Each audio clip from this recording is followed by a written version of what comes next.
জ্বলছে মাইলস্টোন স্কুলের দোতলা ভবন, পড়ে আছে ছিন্ন ভিন্ন দেহ, পুড়ছে অনেক শিশুর শরীর। কেউ করছে বাঁচার আর্তনাদ, আবার দগ্ধ শরীরে অনেকেই হয়ে পড়ে হতভম্ব।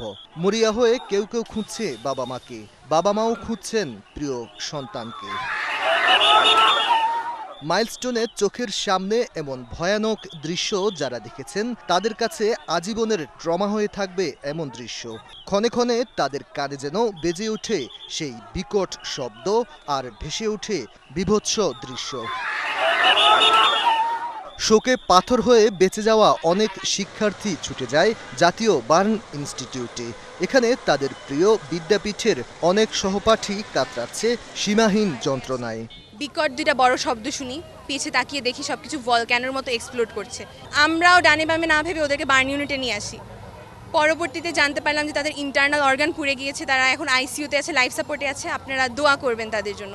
আমি আসলে চাই যাতে আমার ভাই বোন যারা মারা গিয়েছে তাদের প্রপার জাস্টিস হয়, যদি কোনো গাফিলতি থাকে সেটাও যাতে তদন্ত হয় এবং তার যাতে সুষ্ঠু বিচার হয়। আর আমাদের অনেক ছোট ভাই বোন এখনও মিসিং, আমি চাই তাদেরকে যাতে বের করা হোক।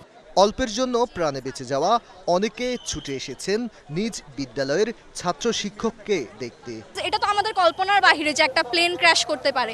তো আমরা যখন পিছনে তাকাই দেখি এরকম সিচুয়েশন, সাথে সাথে আমরা সবাই ঢোকার ট্রাই করি, বাট আমাদেরকে আর ক্যাম্পাসে ঢুকতে দেয়নি।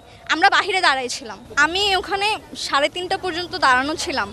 আমার নিজের চোখের সামনে দিয়ে 6টা লাশ নিয়ে গেছে। এই ব্লাস্টে যারা ছিল তাদের অনেকের পক্ষে বাঁচা পসিবল না, আমি নিজেও দেখছি। বিমান বিধ্বস্ত হওয়ার পরই স্বেচ্ছাসেবী হিসেবে কাজ করেছেন আরেক প্রতিষ্ঠানের শিক্ষার্থী লামিম সাফায়েত। তার দাবি, নিজ চোখে দেখেছেন অসংখ্য হতাহতের দৃশ্য।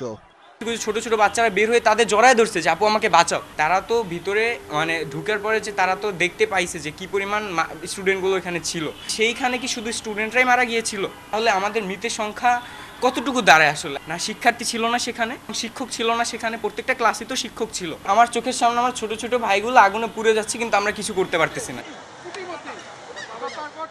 পোড়া শরীরের যন্ত্রণায় জাতীয় বার্ন ইনস্টিটিউটে কাতরাচ্ছেন মাইলস্টোনের শিশুরা, যাদের তুলতুলে শরীরের প্রায় পুরোটাই মোড়ানো এখন সাদা ব্যান্ডেজে।